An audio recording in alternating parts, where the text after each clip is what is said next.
Today, just as spoken.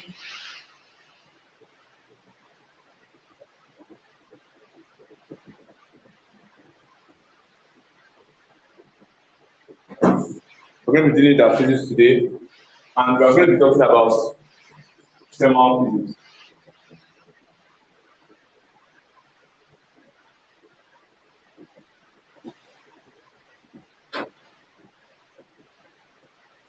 Now, this aspect of your thermal physics, I'm going to be juxtaposing a lot of knowledge once and for all in this topic. So it means that the moment I've been able to cover this topic, thermal physics, means we have actually covered everything that pertains to heat in your physics, ranging from heat capacity, heat content, down to your thermodynamics and stuff like that, and thermometry. So that's what it actually implies. So let us start off with the definition for heat. What is the meaning of heat? I believe you guys have seen different definitions for heat. You know, you have heard of heat, so many people feel like when they say heat, they're talking about hot, like hotness of something. But rather, if you are asked to define heat, heat actually means the rate of what? It actually means it's a form of thermal energy. You understand? Heat, whenever you hear the word heat energy, it's a form of thermal energy that flows from a what? From a hotter region to a colder or cooler region rather. Flows from a hotter region to a cooler region. I get it now. That's what heat is just all about. I get it. Now, you must always remember the fact that I said it's flowing from a hotter region, meaning that it's flowing from a region of high thermal energy to a region of low thermal energy. I get it now. That exchange will continue until they attain what we call thermal equilibrium. You understand? You know that, for example, now, if I should mix or if I should put ice block into water, I get me now. If I put ice block into a warm water, there will be exchange of heat between the both of them. True, of course. Some people will now be saying cold will be flowing from the ice block to the heat. No, to the water. No, heat will be flowing from the water to the ice block. I get me now. And in the process, the temperature of both of them will be dropping. I get me now. And that will end up doing what? That will end up causing what? Causing continual exchange until the temperature has gotten to what we call equilibrium temperature. I get me now. At that point, you can see that the body has attained thermal equilibrium, a point whereby the temperature of the two bodies in contact are now the same. So now, what can we say? Let me just write down some things. So I can see that what heat is a form of thermal energy. It's a form of thermal energy. The form of thermal energy that flows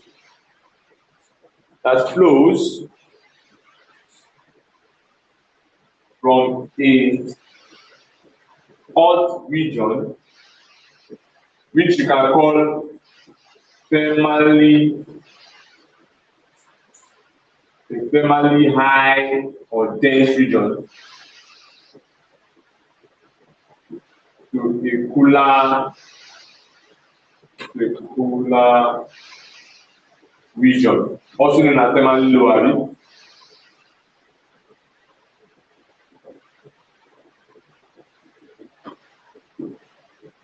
region. Are you following me now? So that is what it is. And we have different effects of heat, of which you can say heat causes a change in temperature. You can also say that heat is responsible for change in pressure of the body. Some people will say that it also affects what? It also affects the state of the body. Because when you heat a substance, of course, it will change state a bit. And in physics, we have three states. We have liquid, solid, and gas. True of us. So when you heat a substance, maybe ice block, what does it turn to? Water? If you continue heating it, it turns to what? Steam. You get? So that means heat changes the state of the what? Of the body. Are we getting me now? So other things that effect of it also causes thermonic emission. And when we say thermonic emission, when you heat the surface, it's expected that electrons get excited because they acquire energy from the heat. So they get excited and they will start jumping off from that surface. They start jumping off from that surface. That's what we call thermonic emission. We still look at all these things very well properly. Okay, now I don't want to go really far away from the concept we're dealing with. Let's quickly talk about temperature, which is one of the major effects of it. Of course, when somebody is hot, the temperature will increase, abi? Of course. So let's talk about temperature because temperature is the major function of it.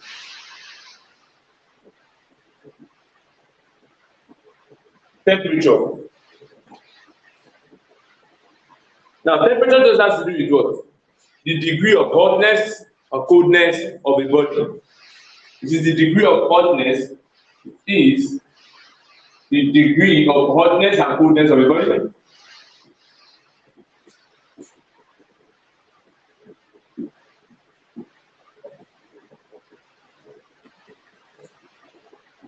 Of a body. Of which you can still say that it is the what? It is the measure. It is the measure.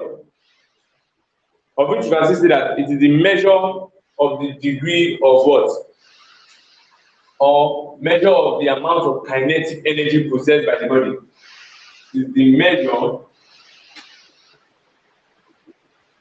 of the amount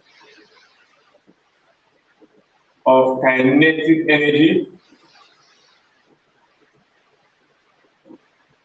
possessed by the body. By the body. Someone is saying network. Hope we are following. Hope we are following. So that's what it is. And we have different kind of Celsius measurement for temperature. You can measure temperature in degrees Celsius, abi? You can measure in Kelvin, and you can also measure in what? Fahrenheit. That's the three scales you can use to measure it. And when we'll be looking at thermometry, that's when we talk about all those things. That's when we talk about all those things. Okay, please. Now let's just move quickly. I'm still going to talk about thermometry later on. Later. In fact, let me talk about it now. Good. Now, you know we have different scales. We use thermometer to measure temperature. Thermometers are used in measuring temperature. And we have break out the thermometer. We have your mercury in glass thermometer, liquid in glass thermometer, your resistant thermometer. But there's one thermometer I want you to take note of: the pyrometer. They can ask you in your exam what thermometer measures the highest temperature of an object, or it can measure very, very high temperatures. This is your pyrometer. Please, you should just take note of that. The pyrometer is used in measuring very, very high temperatures, and it's gotten from the word pyrexia, of which in medicine we refer to pyrexia as hotness, you understand, fever. When somebody is having serious acute fever that the body temperature is high, you see that this person is having pyrexia. So from that word pyrexia, you can now see where that pyrometer is coming from. It's an instrument that is used for measuring very high temperature. You see it now. Now, thermometry is just a branch of heat physics that we study the relationship between one scale and another scale. You'll be seeing some question where they'll be telling you that you should convert so and so to this in Kelvin, convert this amount of Kelvin to this degree Celsius. But before that, there are three major thermometric scales that we have, and I'll be demonstrating like this.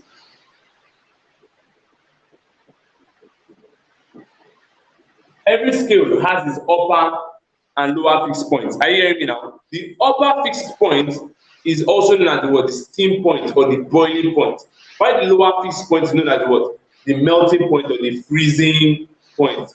Are you getting what I'm saying now? The three major scales I said we have Kelvin and let's imagine this one here for Kelvin. Are you getting me? Let's imagine this one here for Celsius. And let's not imagine that last one there for Fahrenheit. Fahrenheit. Let me remember that spelling. Fahrenheit. This one is Kelvin. This one is degree Celsius. Degree Celsius. And this one is degree Fahrenheit. Please take note. I did not write degree Kelvin. I did not write degree Kelvin. This technique is really used in medicine a lot, like in converting somebody's temperature to degrees Celsius in case the instrument you are using is measuring in Fahrenheit and stuff like that. Now, all you must keep in your mind, you have to keep the maximum or the steam point and freezing point or boiling point and melting point of these three scales. Very, very key and very important. Now, the Kelvin scale has a maximum point of 373 Kelvin. It has a lower fixed point of 273 Kelvin. If you check it, the intervals, the scale intervals are 100. But your Celsius has a upper fixed scale of how many? Of 100 degrees Celsius. And the lower fixed point of how many? 0 degrees Celsius. You see that now? You see that now? This one was 273. 273, I mean. This one is 100 degrees Celsius, 0 degrees Celsius. This last one, Fahrenheit, has an upper and lower fixed point of 32 degrees Fahrenheit. 32 degrees Fahrenheit. But the upper fixed point, because the division, the interval, the scale interval is 180. If you add 180 here, it reminds you of what it is, and that's 212 degrees Fahrenheit. So here you can say the scale interval for this one is 100, I mean. That's to get your scale interval, upper fixed scale minus lower fixed scale, which is 100. This one 100 minus 0. This one is 100 degrees Celsius also, I mean. 100 minus 0. This one now, 212 minus this will give you 180 degrees Fahrenheit. So these are the scales for each of them. These are the skills for each of them. Are we together now? Now, it is through these skills that they are able to apply the process of thermometry in deriving certain kind of relationship. In deriving certain kind of relationship. That you'll be seeing. They can tell you that you should derive an equation for converting Fahrenheit to Celsius to Fahrenheit. Of course, in Fahrenheit, you would have seen the degree Fahrenheit is equals to degrees Celsius, 5 all over 9 degrees Celsius plus 32. And 9 over 5 degrees Celsius plus 32. You'd have seen something like this before. You'd have seen something like this before. To convert from Celsius to Fahrenheit. But there is a technique that is being applied in carrying out this. There's a technique that is being applied in carrying out this procedure. Now, how do we derive this? How do we derive this? Please take a screenshot quickly. I want to wipe off the board. Those of you that are here online, those that the student online, take a screenshot. Those writing, I'm sure you are you not writing? Okay, quickly write.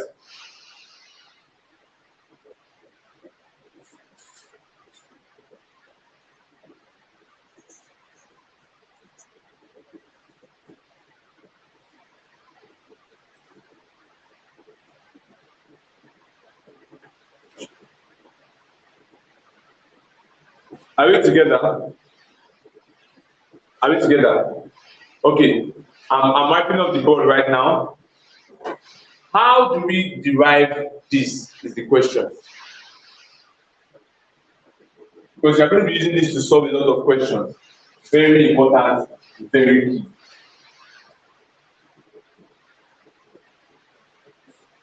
Now, please, do not cram what I'm about to do. Do not cram it. Even do not even cram this formula, you don't need to cram it. You have to just understand this procedure I'm about to use to derive it. Because it is through that procedure that you are going to solve. It's through that procedure that you are going to solve questions. Now, what am I going to derive now? We want to show a relationship for Fahrenheit to degrees Celsius, Abi.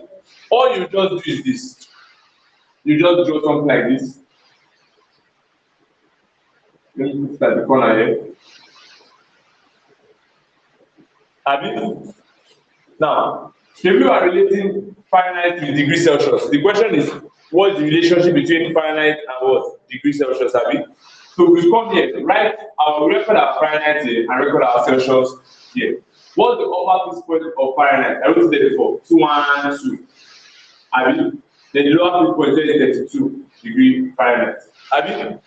Then for degrees Celsius, we said 100 degrees Celsius and how many? 0 degrees Celsius. Those are the things we said.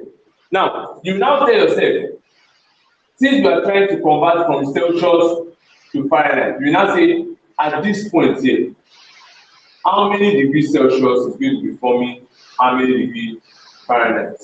Are you getting me? That means at this point, how many, we don't know how many Celsius should form how many Fahrenheit. Are you getting what I'm saying now? So we're going to be taking this as like a constant. They are constant. We are not going to work with them while solving. You can just put a mark like this, so we can know, and these are our conversion steps. Okay. So what do we have now? All you just do, this thing I'm about to do is the same way you solve problems that come out. You say, this one here, you know that you're looking for minus this one, divided by the upper one minus this one, is equal to the same thing as what you do here again. This one minus this one, by this minus this. So let us do it now. So having degree Fahrenheit, minus what? 32 degree what? Fahrenheit. Divided by, so I've done this minus this, we now take a look at which one? This one up minus this one down. That is 212 degree Fahrenheit minus that means 32 degree what? Fahrenheit. Have you seen it now?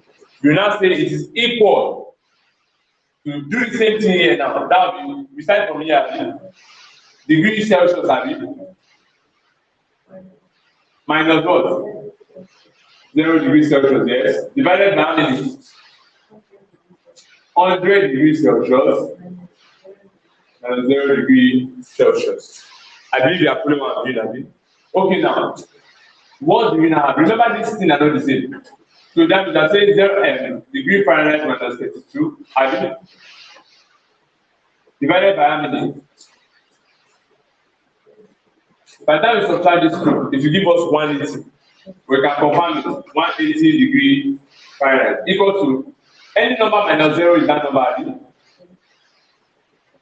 And then this one, 100 degrees Celsius minus 0, that's 100. True of us. So you now cross multiply. This process is the same process you be applied to solve question. You now cross multiply. This one multiply this one. This one multiply this one. And what does that give us? So let's say 100 times this will be 100 degree. You understand? This has to multiply. You see this one and this one, and this one again, and this second one here. So you're having 100 degrees Celsius times this. In fact, we are not going to be dealing with the degrees Celsius because we already know, like, we know that we're revolving around the Celsius. So we are having 100 degree this, then 100 this times this should be how many? That would be even if you want to put the degree Celsius, let's just put degree Celsius. You saw I did. You know, this times this will give us this 100 this, then the degree Celsius that was there before. Then minus the same thing here, Celsius degree Fahrenheit. This just this times this, which is this. Then this whole thing here times this one. Now, okay, other times it that will be 32 times 100, that's 200 degree this degree Celsius. So we now have is equal to how many? Is equal to how many? This times this 180, 180 degree this degree this. Okay. Now you know that we are trying to what we are making is subject of formula. We're making this degree Fahrenheit like this, subject of what? That means that's what we want to formulate. True of us. So that will become what now? That means we are carrying this one to this other side. It will not turn to what? Plus. You know, the minus. Anytime minus travels through the equals, so it does plus. So we now have 100 degree Fahrenheit degree Celsius is equal to 180 degree Fahrenheit degree Celsius plus 3200 degree Fahrenheit degree Celsius. So we can divide it through by what? Because we're making this one the subject of formula. We can divide it by 100 degrees Celsius. 100 degrees Celsius.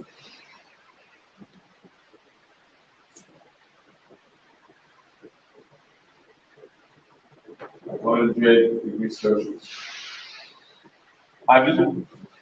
Okay.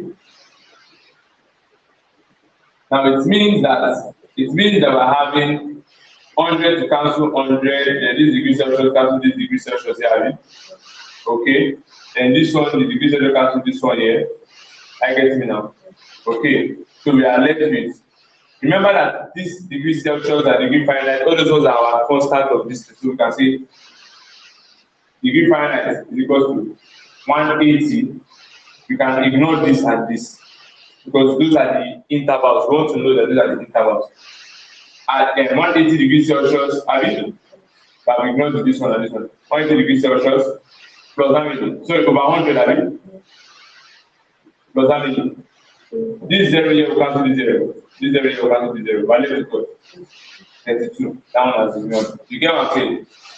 So this will now imply that our left is what? Degree Fahrenheit and the unknown degree Fahrenheit will be equal to this will become 0 here, 0 here. If you press the calculator, you will get 9 because 2 here is 9. 2 here is 5. You get 9 all over 5 degrees Celsius plus 32. Now, it is the procedure you need. It is the procedure you need. Don't be saying bad network, it is your network from where you are, you go and stay under issue, you see good network. So those are the things, those are very, very important key information. So I want us to just solve like 3 questions. Write this one down. I want us to just solve like 3 questions on this and we move on.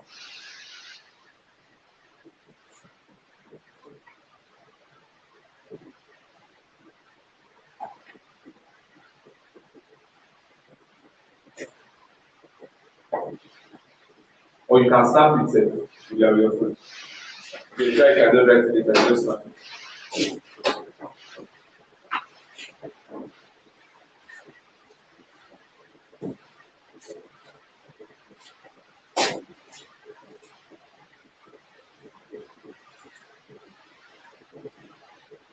You should explain enough for you to use.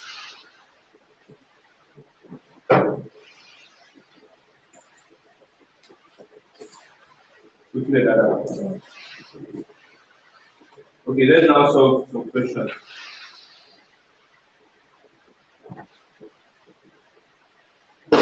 Okay, please, I hope you are taking your screenshot already. So writing it down now. All right, so let's move.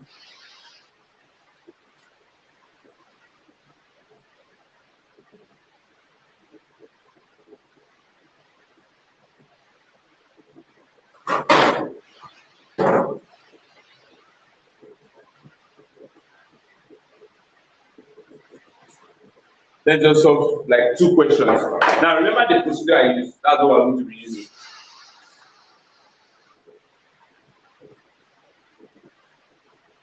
Problem 1 now. Problem 1 says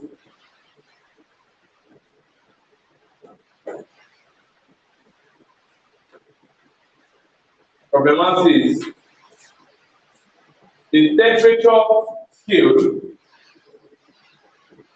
temperature scale has an upper fixed point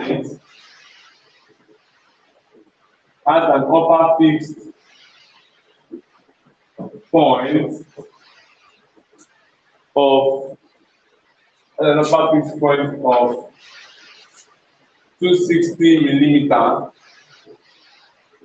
and the lower fixed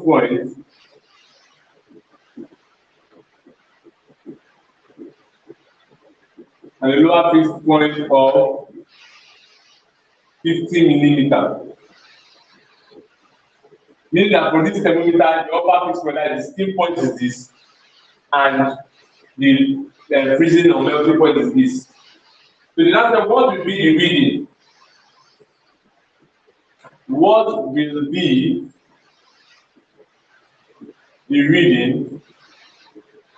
What will be the reading on this scale?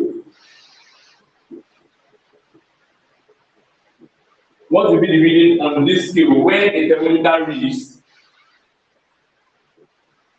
When the thermometer reads 125 degrees Celsius. Sorry, degree Fahrenheit.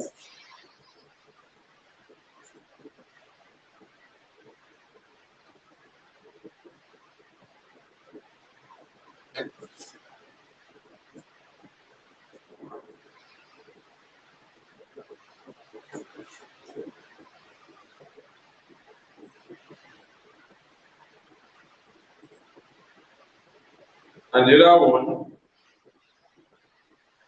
it says a resistance thermometer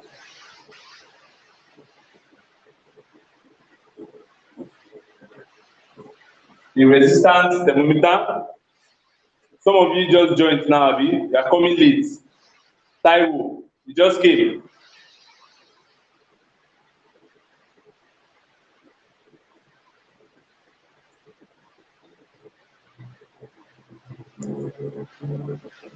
Well,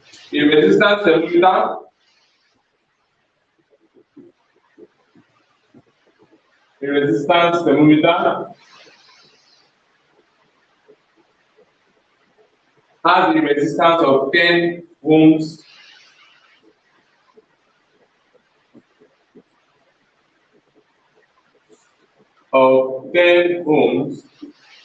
at 0 degrees Celsius and 70 ohms at 100 degrees Celsius. If it records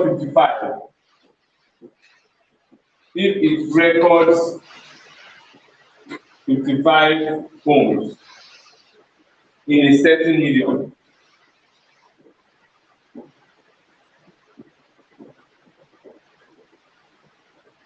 calculate the temperature of the medium.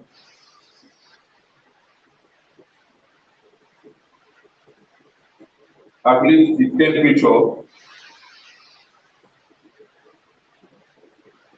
of the medium.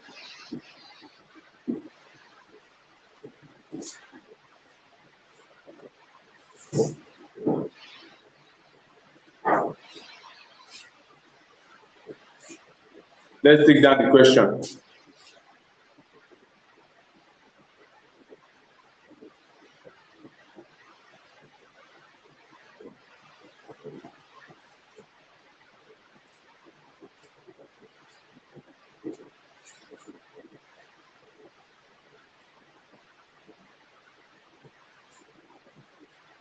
Let's solve this problem together now. Let's solve it together. It's very simple. All you have to do is follow the procedure I showed you before.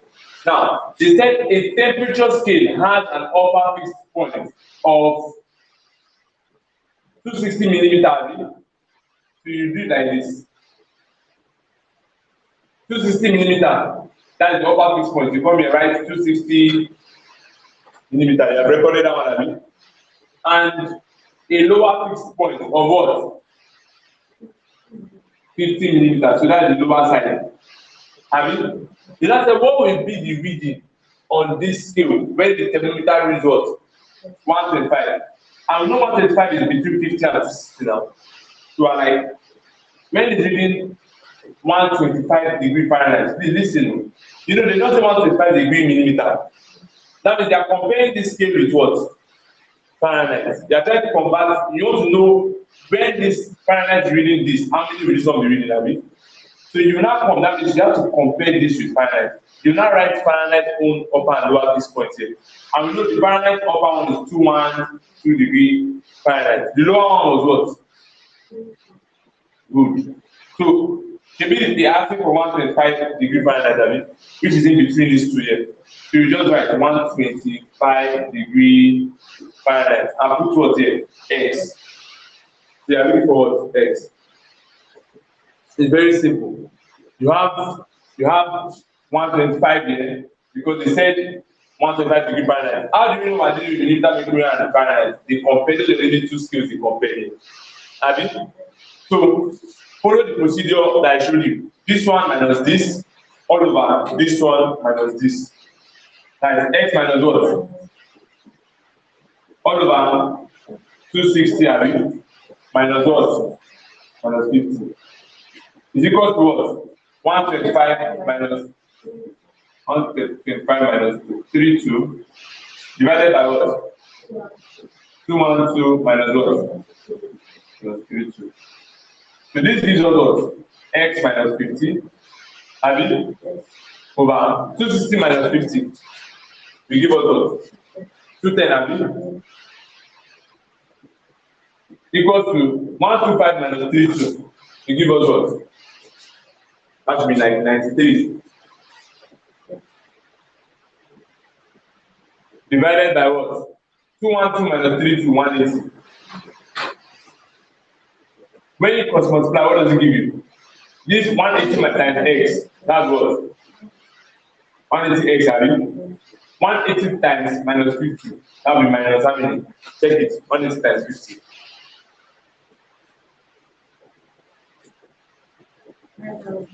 9,000, minus 9,000 equals to 93 times 210.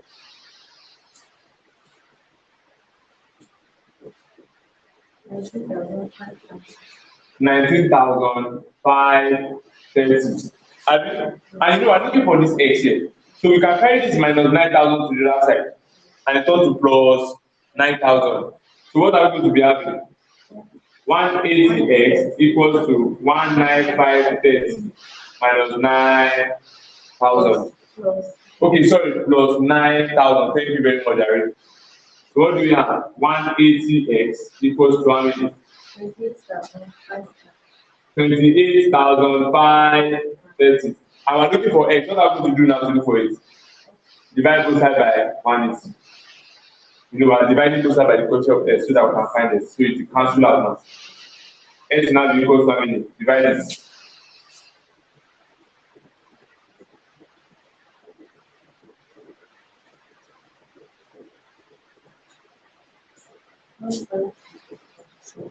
One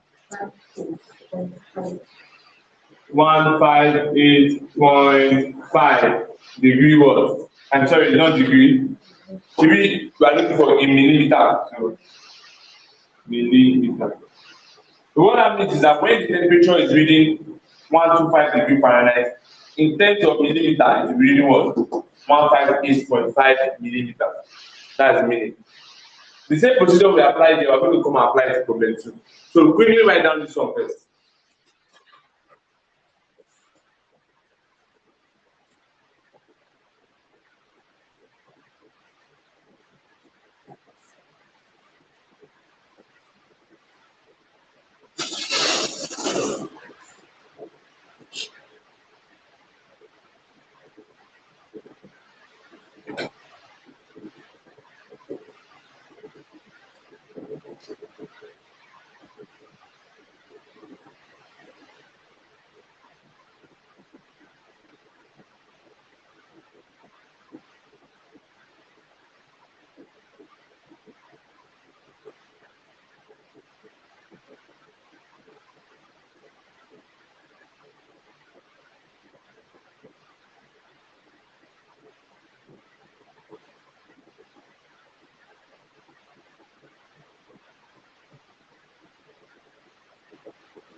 Okay, so I believe you are done writing. Let's now solve the number 2.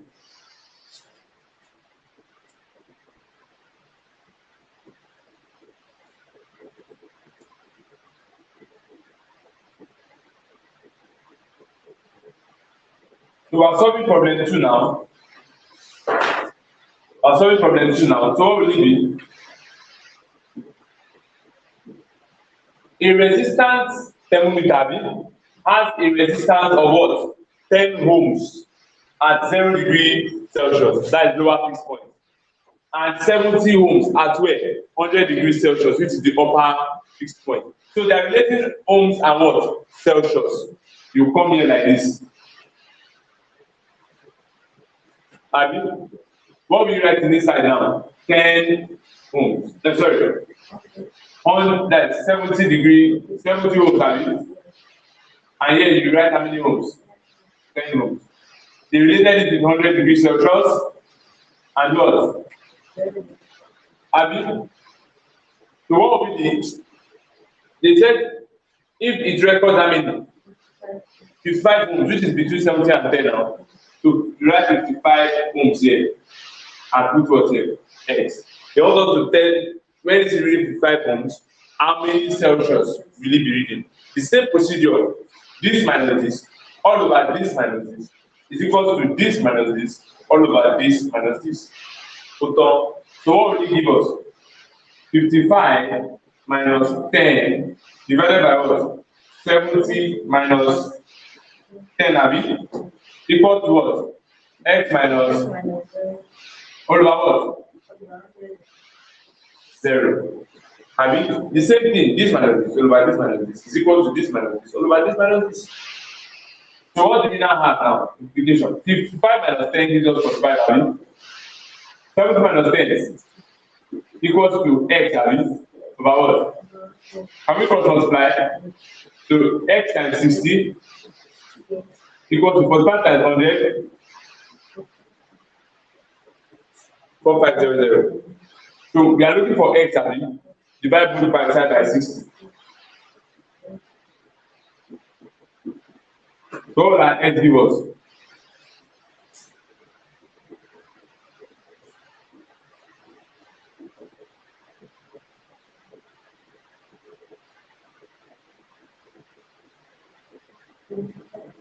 Yeah? 75, Abi. 75. So in degrees Celsius, Abi. 75 degrees Celsius. It means when this thing is reading 55 ohms, this one will be reading 75 degrees Celsius. That's just it. So you can write it down, let us move to the next thing, which is linear expansivity.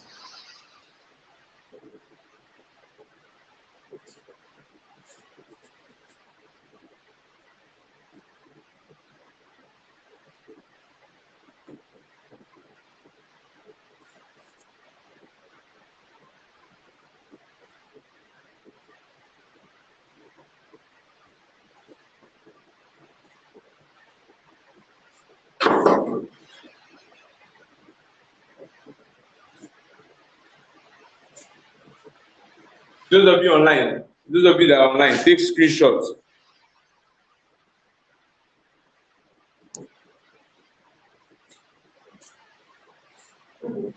Okay. You are done, Abi? Okay.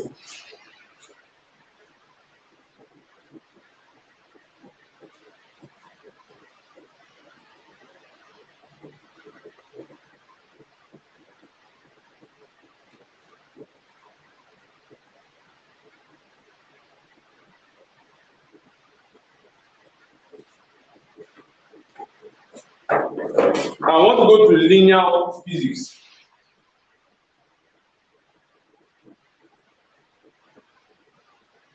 As linear expansivity rather.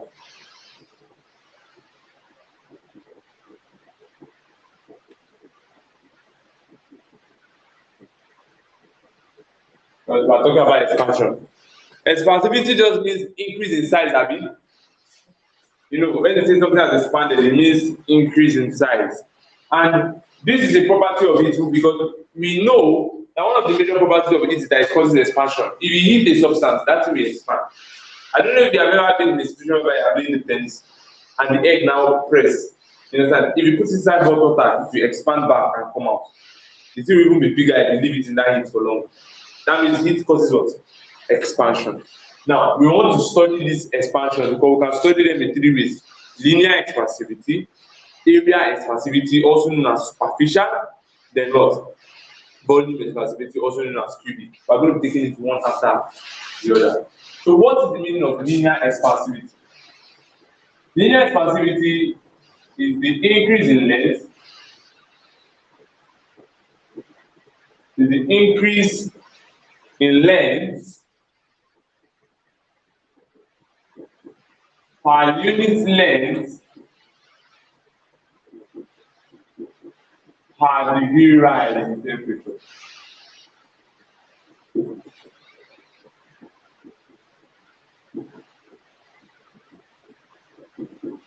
It is denoted by alpha and measured in per Kelvin.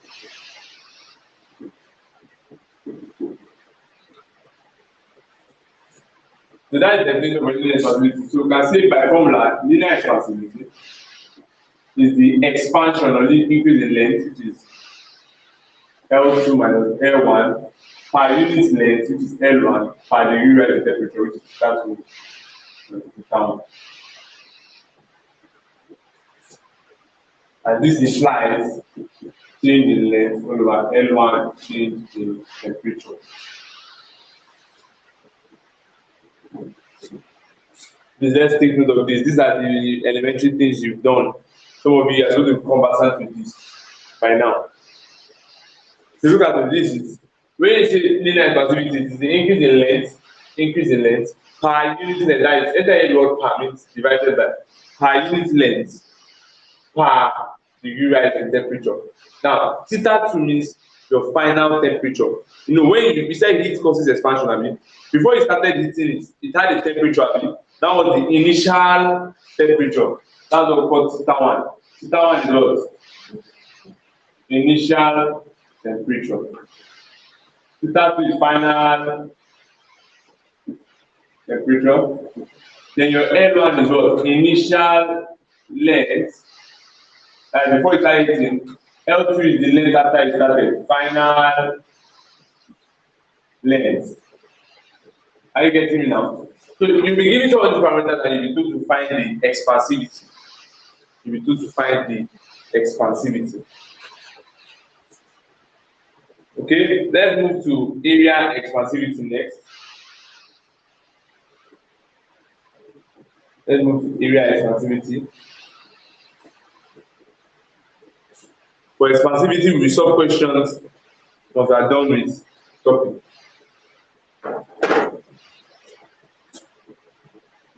Area expansivity.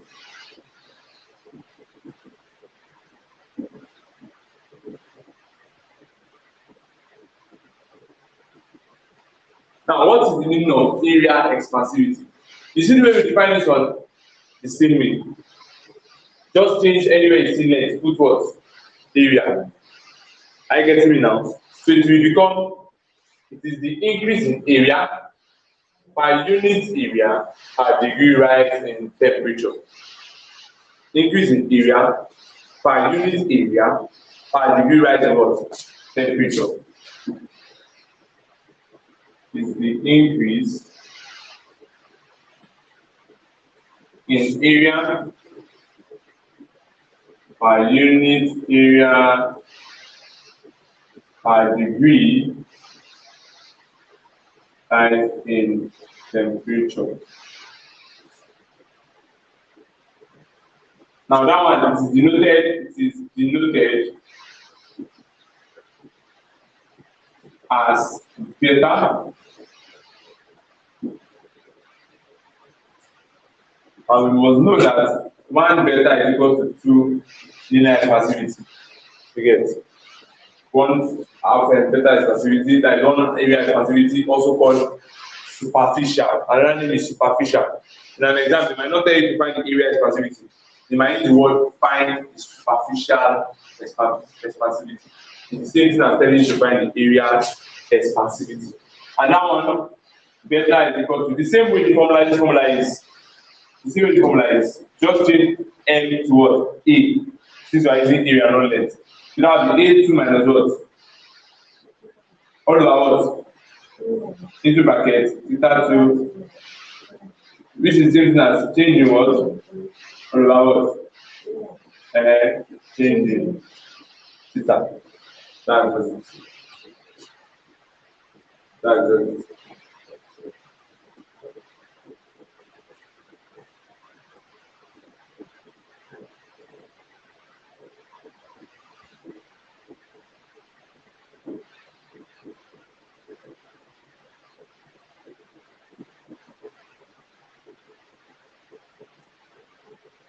last one, volume of cubic expansivity.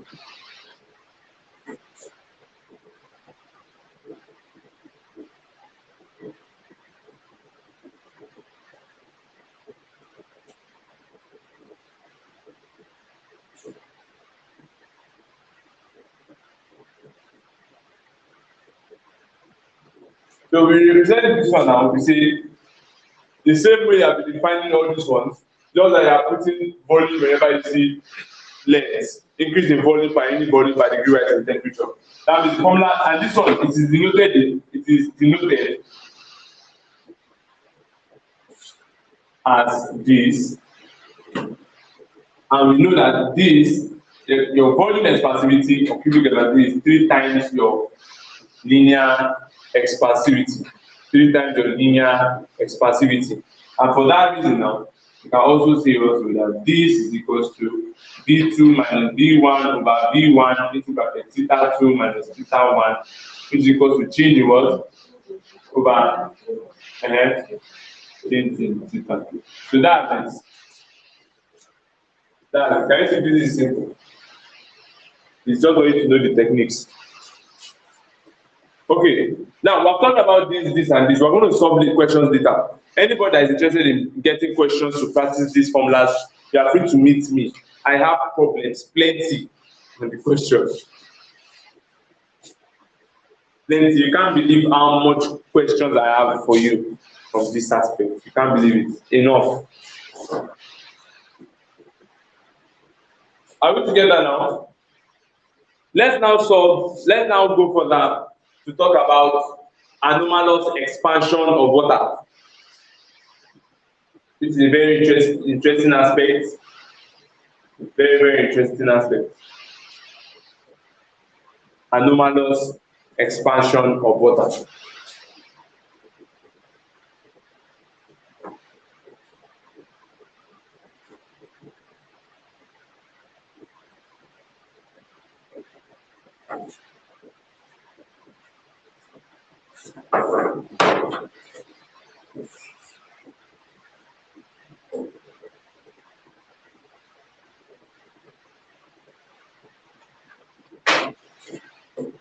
Anomalous expansion of water.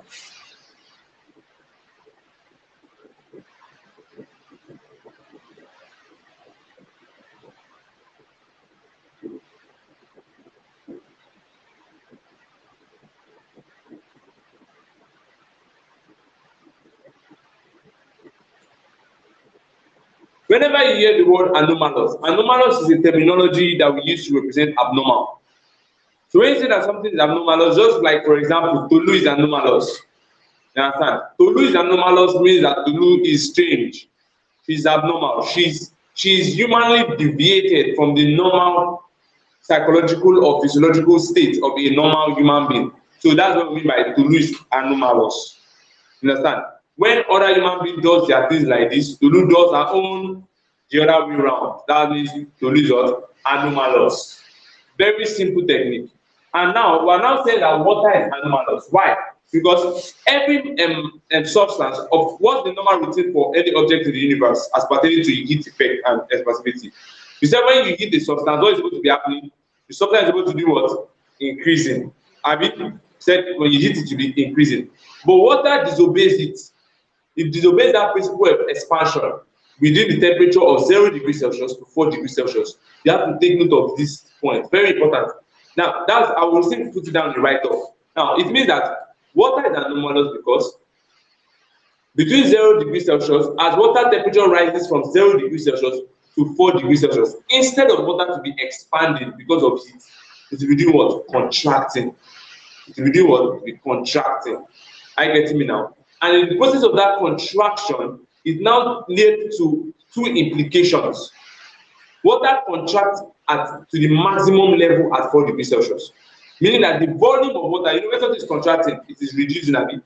So that means the volume of water is minimum at 4 degrees Celsius.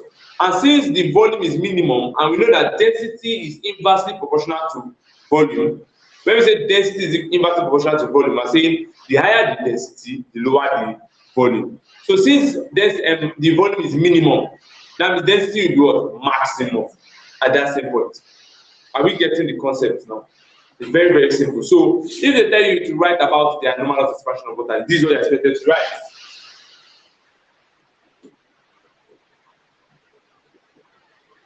Water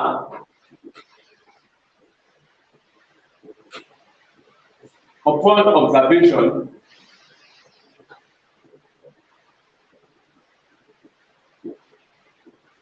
has been found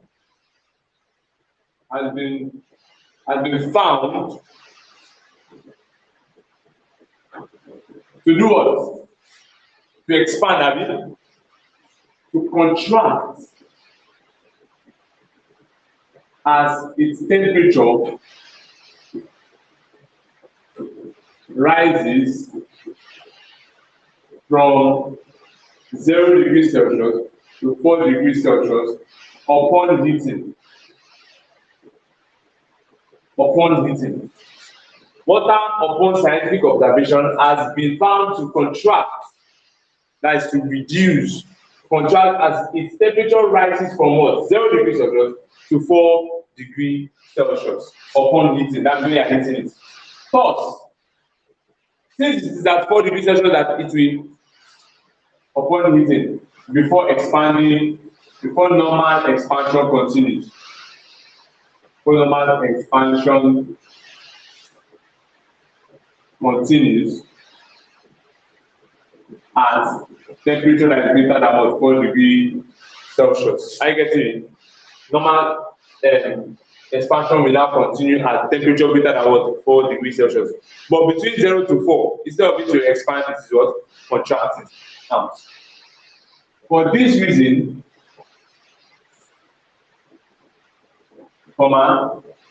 water has its minimum volume and maximum density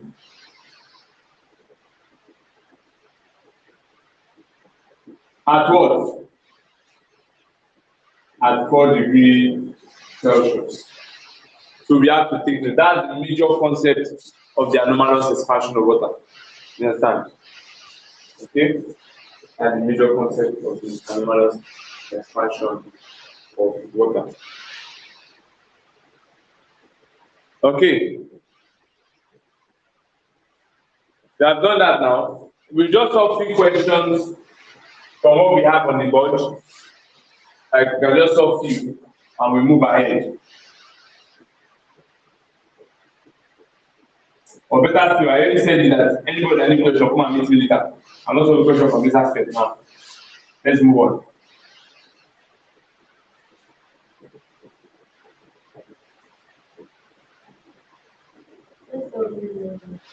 Okay, we solve one question. All right, let's solve one question.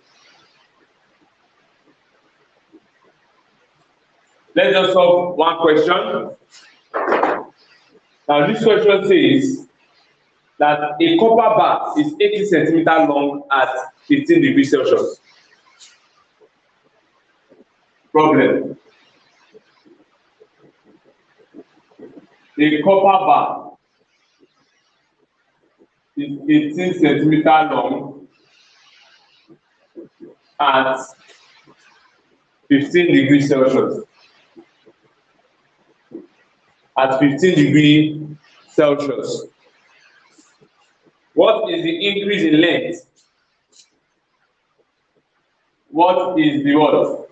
So when I say increase in length, they're not asking for the new length, they're asking you for the change in the length. What is the increase in length? Have you? When it is heated to 35 degrees Celsius. And the final temperature. When it is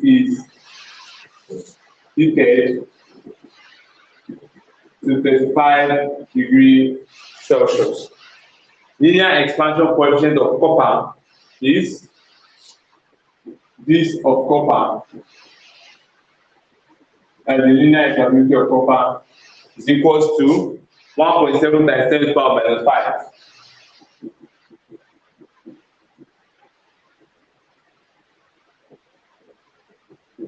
per degree Celsius.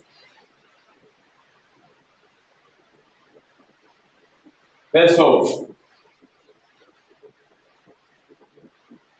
If you want to solve this and make this easy for you, make sure you write out all your parameters first. Then I mean all your parameters, all the values that they have given to you. So now you have a copper bar is what? 18 centimeter long at 15 degrees Celsius. So you can just say now that your L1 is what? 18 centimeter. Then what's your theta 1? 15 degrees Celsius. But they told us now that that's the initials. Okay, you have a question? You have to what is the increase in length? So that means they're asking us that we should find the change in what? Change in length. What's the increase in length? When it's heated to a temperature of what? So theta is what? 35 degrees Celsius. And they've already given us what? They've already given us alpha, that is the linear expansivity, which is 1.7 times 10 to the power minus 5 per centimeter per degree Celsius. Okay, how do we now solve this question?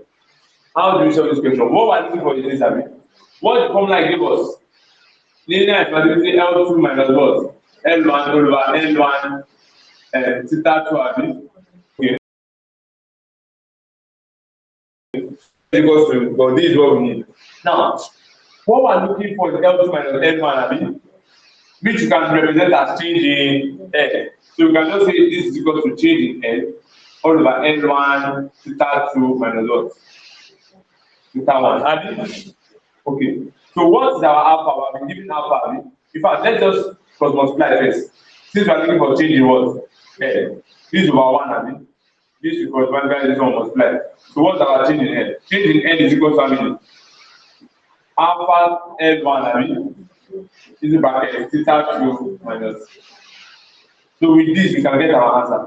We can find our change in L. Change in L will be what's our linear expansivity? 1.7 times 10 to the power minus 5, what's our L1? 18, 18 centimeter, times what's our change in temperature? Theta 2 minus theta 1. That's 5 minus what? That's 5 minus 15. So what's our change in L? 1.7 times 10 to the power minus 5 times 18 times 20. So what's our final answer? Please make your calculator.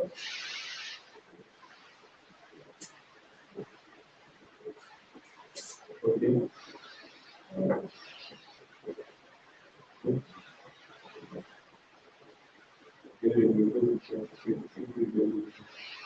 You see 1.7 times 10, this is the box of and 3 to the power of minus that means minus and we are not writing that like this stuff. Do I need this stuff? And what now? And 18. And what next? Can I be that is wrong? What the value? When you give that is going to 6.12. So we have what as our answer? And 10 to the minus 3 centimeter. So that's it. That's it. That's it. So you guys can just quickly punch those things in.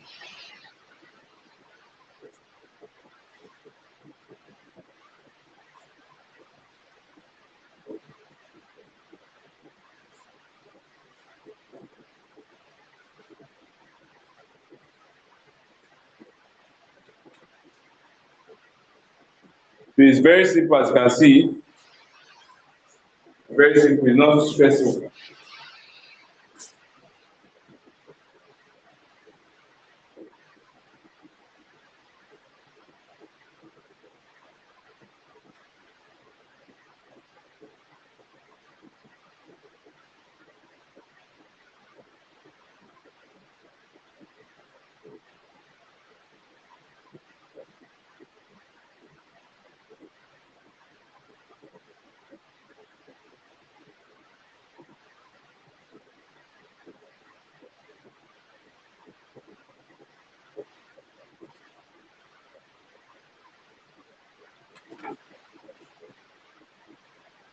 Okay.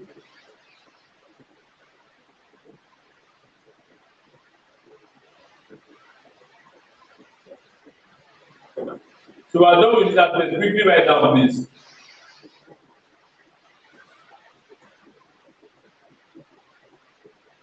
I'm going to the next one.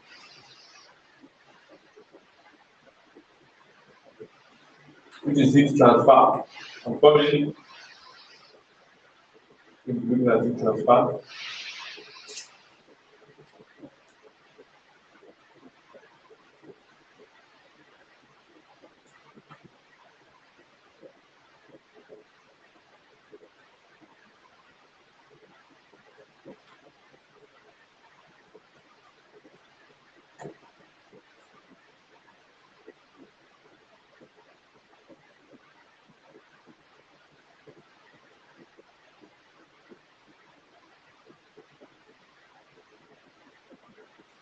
So we want to go to heat transfer now.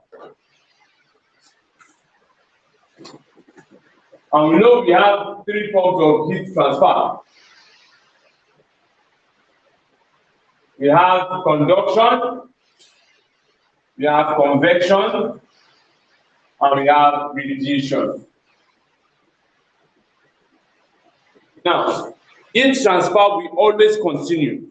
Heat transfer, the process, Jessica, you just joined. What happened? You are late. Heat transfer will always continue until the two objects in contact attain what? Thermal equilibrium.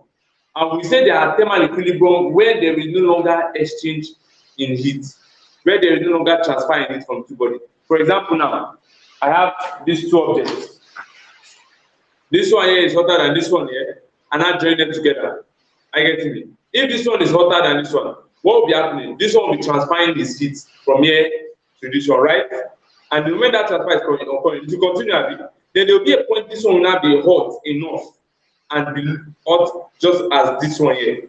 And that's that point where they will not have the same temperature because they possess the same amount of heat energy. You see that they are at what? Thermal equilibrium. At that point, there will be no transfer again of energy or heat along the two bodies. I get what I'm saying now. Okay. Now, you can just say heat transfer occurs in two ways. It can be transferred in three ways. In three ways. It can be transferred in three ways, which are what? Conduction, convection, radiation. It can be transferred in three ways: conduction, convection, and radiation. There are the three ways in which it can be transferred. Now, what do we mean by conduction? We don't have time. Let's use this topic in the head. Conduction occurs in solids, in metals. It's a process by which it is transferred in a metal by the vibration of the particles or molecules of that substance about a fixed position. So the particles will be vibrating. For example, if I'm hitting this marker at this point here, this point when the molecules here acquire enough heat energy, they'll begin to do what? Vibrate. And in the process of vibrating, they'll be passing those heat energy from here continually to other what? Part of the object. That's why they observe when you are cooking. If you leave your spoon inside the pot, you observe that even that part that is not inside the pot will be hot. They have acquired heat by what? By conduction. They've acquired heat by conduction. I get it now. So it's conduction is the process.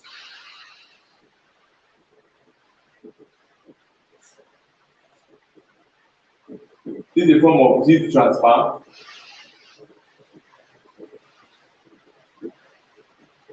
That occurs in solids by the what? Vibration of the molecules. Vibration of the molecules about their fixed position. Vibration of the molecules about their fixed what position, which causes collision.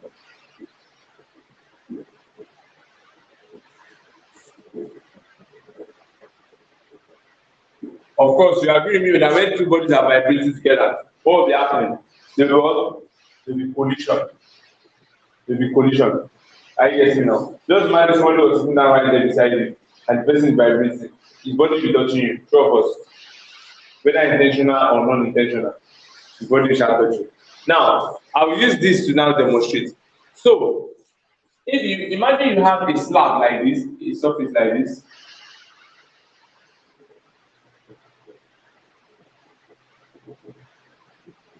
I get it now. This is the thickness of the slab from here to here. The thickness of the slab that will call change in L. I get it now. That is the thickness of the slab. Or we can just call it L. Of course, this place now we can call it the area. This place is going to have a temperature of T1. And the other place there is going to have a temperature of T2. Of course, if T1 is greater than what? T2. What will be the direction of this flow?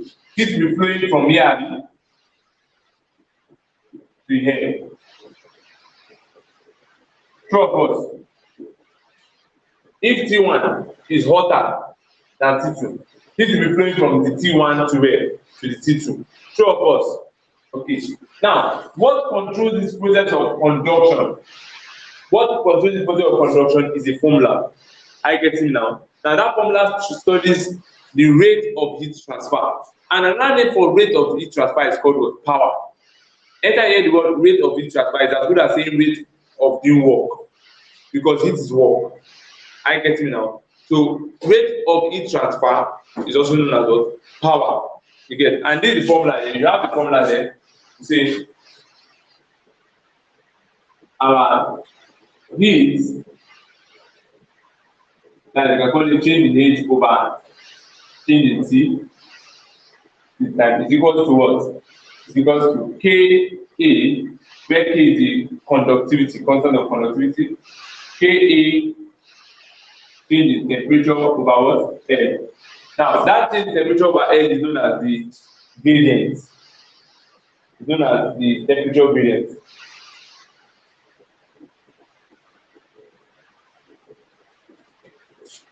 You can call this one so we know that we are using harmonic contact, we can say K subscript T. Yes. Now we know that this is heat. Change in H is the heat. So they can ask you to calculate. Okay, let me make this one small relative so I can know this time. This one is for time, this one is for temperature. Yes, T. You get it? This one is for time, this one is for temperature. So now, this change in H here is the heat energy in the body. This is the time of flow. So it's either you use this or they will say power. P. So if they say calculate the power, it means they are doing this. If they say calculate the rate of heat transfer, it's still the same thing as power, which is this that they give for. I get what I'm saying now. Except they say find the heat energy. That's the sum up. So that's just it. We solve questions, you see how these things apply. So this thing here is called, KT is called your thermal conductivity. Called your thermal conductivity. And different materials have their own different thermal conductivity. But what I just want to point out for you now is this. The thermal conductivity is going to measure the what? You know this power, that's watts. You measure the watt meters. Look at it. Let's do it. You know that KT now will be equal to PL over A change in T. So what will be the unit? So unit is what? Watt meter all over meter square Kelvin. This one cancel this one, let's be meter. So unit is what? Unit is watt per meter dot Kelvin. That's the unit. That's the unit. Now, this formula is similar to thermal resistance. It's similar. I can remember that when you were doing electricity 1 point, they were telling you that conductivity is the inverse of resistivity, conductivity is the inverse of resistivity. Now, the thermal resistance R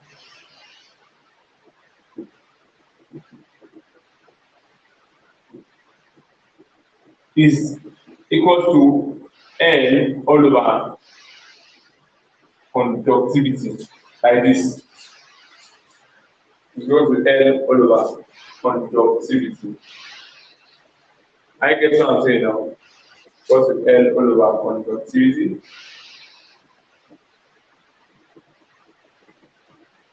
And we must be able to acknowledge the fact that also in terms of power, in terms of this power here, it also can be said that the formula is A change in this size. I also see that P, which is equal to change in H over T, is equal to what? Equal to A change in T over R, where R is our thermal resistance. So the ones I just highlighted here are important formulas that I'm going to be using to solve soon. So just write that formula down.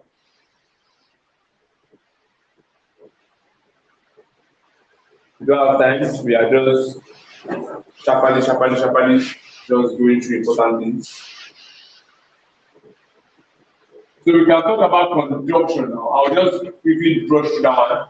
Conduction just has to do with the flow of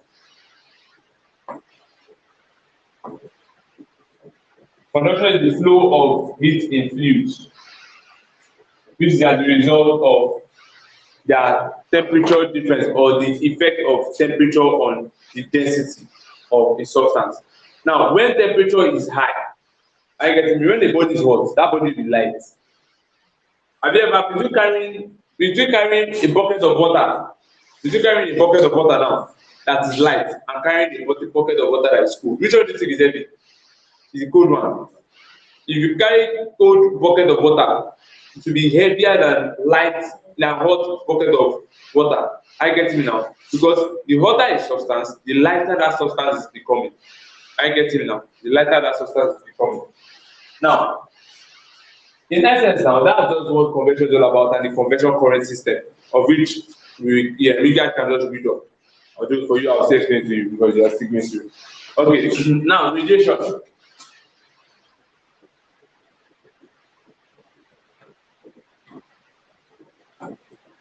Radiation is the mode of transport of brilliant electromagnetic. Is the mode of transport of brilliant electromagnetic energy through vacuum.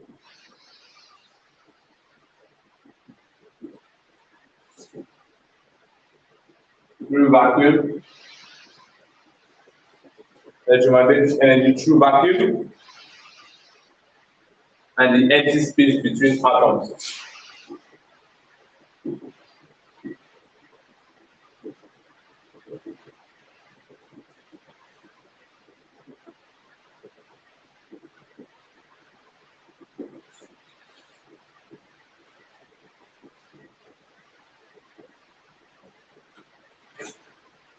Now, as you can see, this radiant energy is kind of different from heat energy.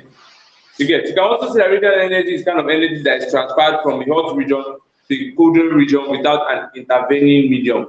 You understand? For example, the sun is hitting us, and there is nothing blocking us from the sun. It is direct. I get me now. That process is called radiation. Another example is, imagine somebody is burning firewood there. Won't you be feeling the heat of the firewood? Now, the fact that you are feeling the heat of the firewood from that place shows you that you are receiving direct heat from it. There is nothing blocking or interrupting the sequence of that flow. I get it now. Automatically, that is also referred to as radiation. Heat transfer by radiation. Are we getting it now? So, it means that environmental factors have effect on radiation. Okay. Environmental factor has effect on what? on radiation. So if the environmental temperature, that is the temperature of the environment is actually very hot, I get it now, the rate of radiation into that place will be high. You get? That's just what I want you to take note of. You remember we talked about black body radiation, everybody? We talked about black body radiation. And what did I say about black body radiation? Or what is the black body? I said the black body is a perfect emitter or absorber of what? Of radiant energy of radiation. That's what I said. You understand? So we'll be looking at that now. There are formulas that control this. And what I was just saying is that for a black body,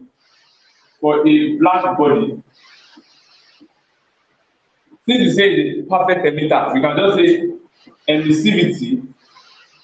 emissivity is unitary. And when we say something is unitary, that is E is equals to 1. Emissivity is equals to 1. I'm getting there.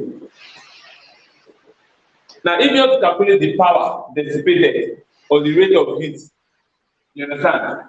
Flow through radiation, you use the formula P is equal to change in H over change in time, which also equals to your emissivity area, the Boltzmann formula area T raised to the power of 4. This T here must be in absolute temperature, that is in Kelvin, where T is absolute. That is Kelvin. When they say something is absolute, that means you are measuring it in Kelvin. So this is the formula. But when this for the formula of the rate at which that energy is transmitted from that object or absorbed by the object. But when you now want to talk about the environmental influence of this body, of the environment on the body, you'll be saying P will be equals to, which is change in H over change in time, equals to emissivity as usual. This A, this is your T4. You will split it. You have the T raised to the power of normal 4 of the body and the T raised to the power of 4 of the environment. Are you seeing that now? So that's exactly what you'll be having of the body and of the environment.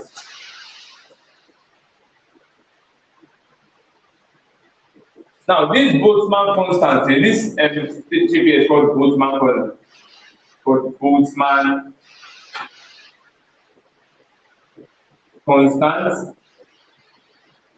and this Boltzmann constant is 5.67 times 10.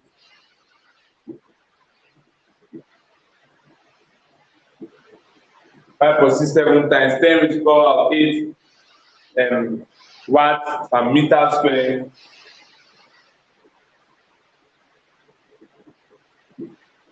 per Kelvin 4. You can derive that from this. You will know that is it. Now, how do I remember Boltzmann constant easily? How do I remember Boltzmann constant easily? Now, if you check your Boltzmann constant, you see that the number are sequential. They are consecutive. 5, 6, 7. 5, 6, 7. So you can just tell yourself, okay, 5, 6, 7 is Boltzmann. Just remember that with 5.6, 7, and that tells power minus 8. That's it. So let's solve problems on it. I will just solve like few problems. We practice more anytime anybody is free. It's very, very simple, trust me. Let's just solve questions. You will see that it's simple. So I'm wiping up the board. I believe you guys are taking screenshots. For those that are interested in taking screenshots.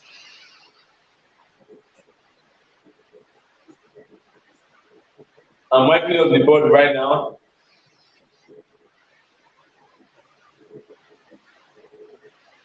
Okay.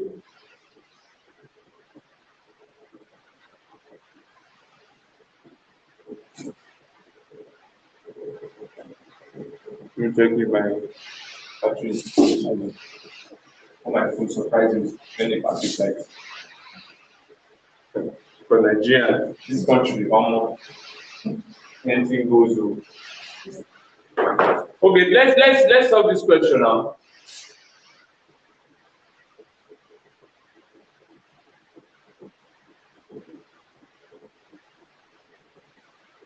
Let's solve this question now. An iron plate 2 centimeter thick. An iron plate 2 centimeter thick. As what they said, an iron plate 2 centimeter thick has a cross-sectional area. Has a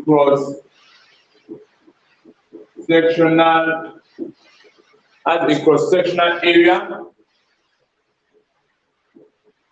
of 5,000 centimeter cube.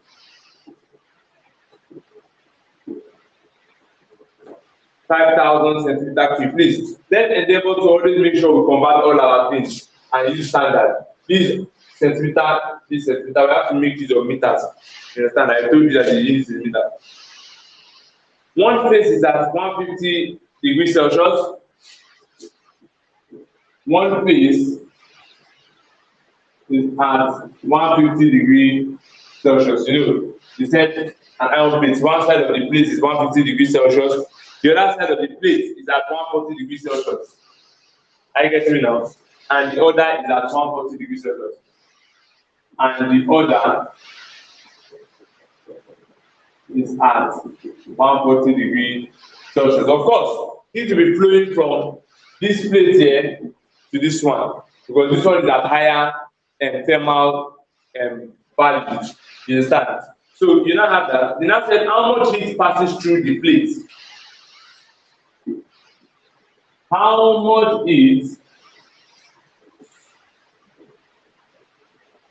passes through the plate each second? That's our time there. Each second means our time is for every single second. In one second, that was it. So now said for iron,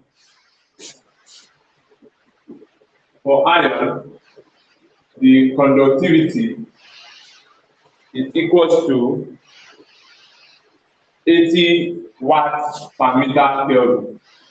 80 watts per meter Kelvin. So how do we solve? Solution now. Now the thing is, if you guys want to solve more questions, practice more questions, you can contact me. You can reach me up. You can ping me on my WhatsApp, DM me. I will respond to you. Okay, now iron plate 2 centimeter thick. Now that thickness is your air, of course. I told you already your air is that formula. So thickness 2 centimeter, which is how many meters? Divided by 100, 0.02 meters. They also gave us our cross-sectional area E, and they said E is 5,000 centimeter cube.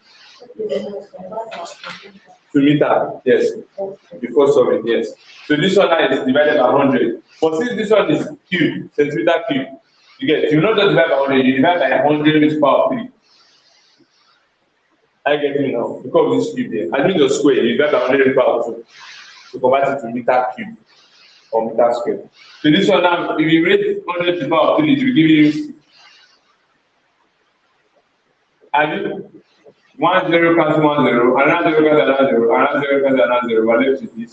That will give us, which will be equal to 0.005 meters cube. You see that now? 0.005 meters cube. So what's the temperature of one of the faces? In fact, our change in temperature, what will be our change in temperature? 150 degrees Celsius minus what? I mean, that's going to be our change in temperature. 150 degrees Celsius minus this other side. I mean, and that will give us how many? 10 degrees Celsius. Okay. So we can now easily substitute this because they ask us to find out, they give us our time as 1 each second, let me say a second. They want us to find our age. And we know that change the age over change the time is equal to what? KTE, change in temperature over what? length. And so making age itself your formula, you can multiply this change in time with that one there. The reality change in age is equal to change in T, KT, E, change in T over what? L. So that's what does that imply? Change in T is 1, Abi. What are KT? 80. What about A? Concentration area?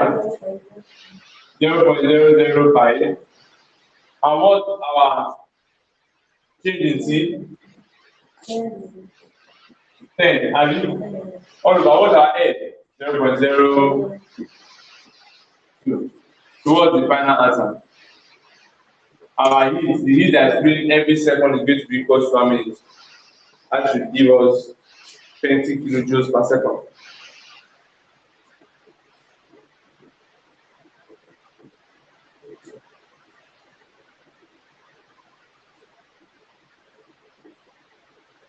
That should be giving us 20 kilojoules per second.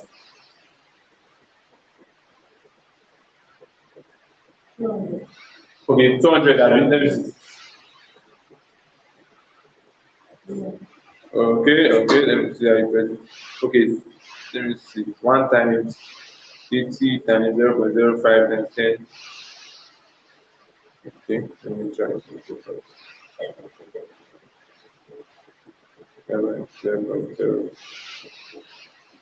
200, yes. So we have 200. That means we replace this, we have 200 joules. We have 200 joules. So that's the answer. That's the answer. Let us move on to solve another type of question.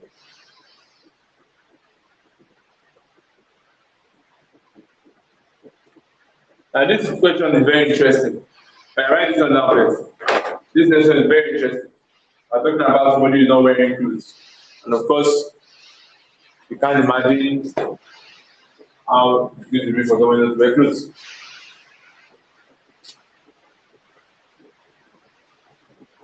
Especially when the person is a military person. When you say that, oh my God, they'll just kill you.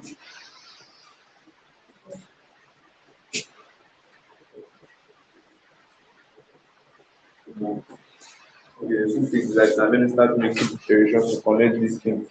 Because NEPA people are insane. I mean, your phone is telephone. No, I just boost the glass. Just definitely don't. You know this class is doing? I by 2. Like, it's the photo session. Are you sure you want to do this?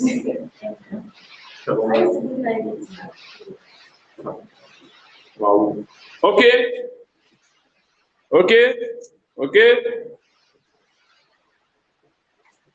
So I think I can wipe this off and bring out the second question. And they will soon take the light. Since we're in Nigeria, the light is going out now. It's very short. So we can even start arranging these things to connect it to a source of light. Yes, I'm waiting already. I want to just connect it. People are showing the light.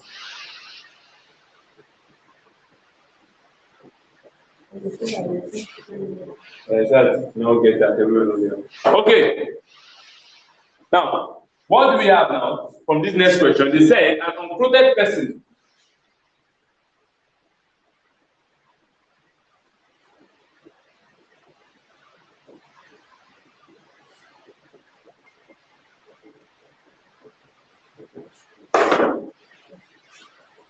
I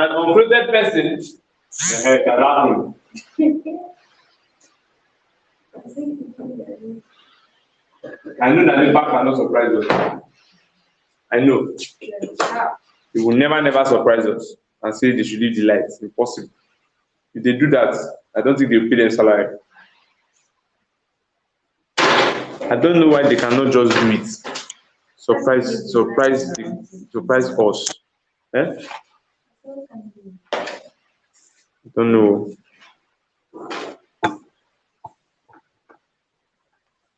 Are you seeing from there? Okay. They said an unclothed person whose body has a surface whose body has a surface area, that means that the body person's surface area has a surface area of 1.40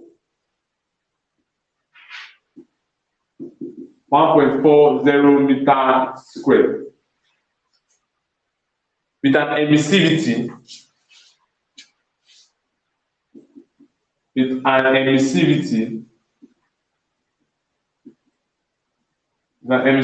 of 0.85.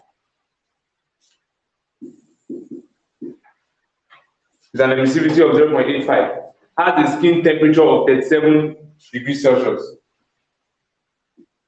Has a skin temperature of 37 degrees Celsius and stands in a 20 degrees Celsius room. And stands in a 20 degrees Celsius room. Good stuff. And I said, how much energy does the person lose per minute? How much energy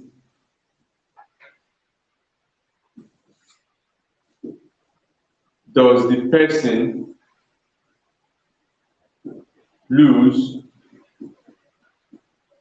per minute? Per minute means how many seconds? 60 seconds. I mean, 1 minute, 60 seconds. So let's solve this question. You can as well be solving the question or pause the video to solve the question. And one thing is, you guys can actually download these videos, you understand, from Periscope, but you have to download Periscope downloader. So when you have Periscope downloader on your phone, you can download any video of your choice so that you can be able to back forward. Sorry, that's just a back forward. So you can be able to rewind or what, fast forward. You get. You can imagine back forward. Is that English? Back forward. Okay. So they said an unclothed person whose body has the surface area of this. So our A has been given to us, true or false? Surface area of what? 1.40 meter. Do we need to convert? No. The Venus in meters first. With an emissivity, that's E. An emissivity of what? Sharp. 0.85. Has a skin temperature of what? You remember I said when you are dealing with this aspect, anything that has to do with radiation emissivity, you must convert this into the Kelvin. So our temperature, T is equal to 37 degrees Celsius. To convert it to Kelvin, just add 273. So that would be how many? That would be 300. 300 Kelvin. No, is it 300? No. 310 Kelvin, Abby. That would be 310 Kelvin. Okay. We've gotten that one now. And stands in a 20 degrees Celsius what? Room. That means that's the temperature of the what? Environment. Remember I wrote something like this in one of the formulas. CE. That one is how many? 20 degrees Celsius. Convert it. Plus 273. That would be 290 what? Kelvin. So they said how much energy? Don't those get change in heat, Abby? How much energy does the person lose per what? Per minute. So the time is how many? 1 minute, which is how many seconds? 60 seconds. So we know that the formula we're using is this. Change in H all over what? Change in time is equal to what? A Boltzmann constant, emissivity, Abby, into bracket T minus T environment force.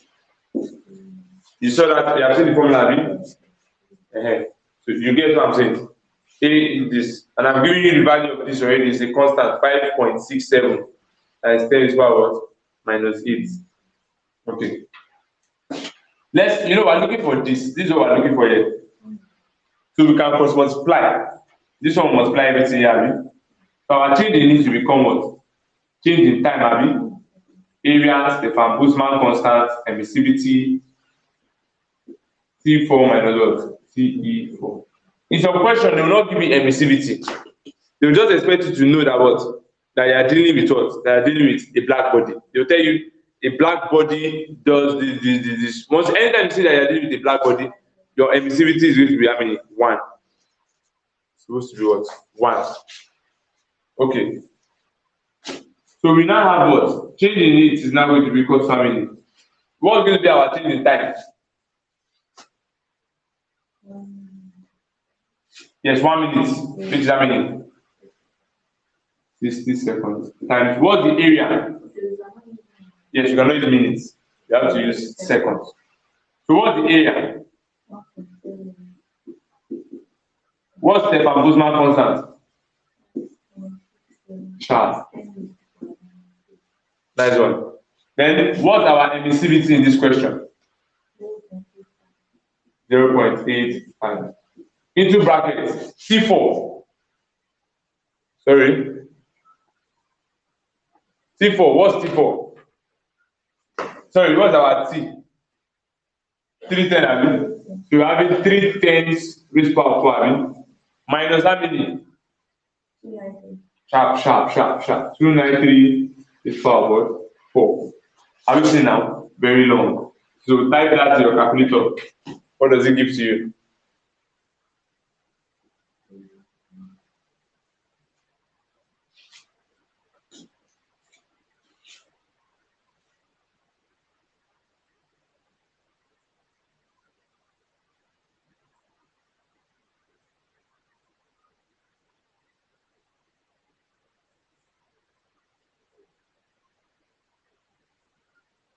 I have 7.6 kilojoules also. Have you? Okay. 5 something. Yeah.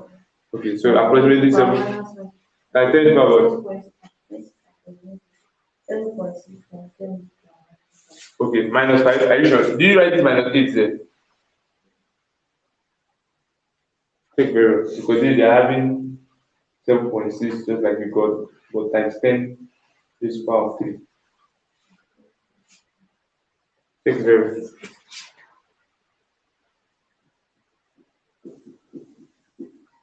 So that's it. You wrote it at this. Let's see. Come, let's just like.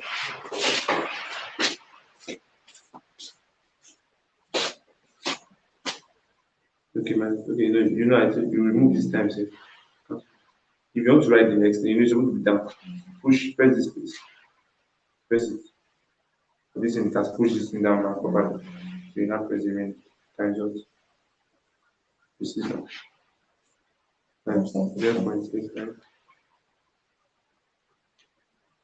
Okay. Then, so you want to put those brackets on. So you press times, open brackets. 3 times. Take this. I push this one down. Look, I press it from here. Minus. 293. It's powerful. I push it down again. Close brackets. 7550. It's the same thing as 7550 points. It's the same thing as approximately, yes. You get it? Okay. So I believe you should have write it down. So we can move ahead and forward.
Okay, quickly write fast, sharp, sharp, sharp.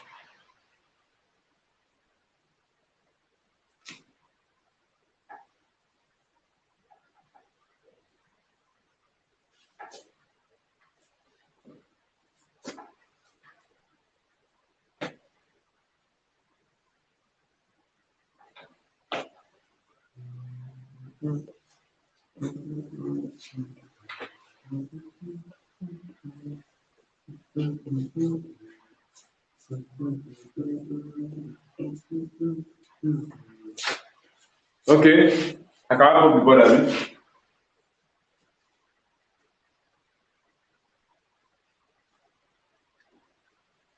So we're about to go to heat capacities.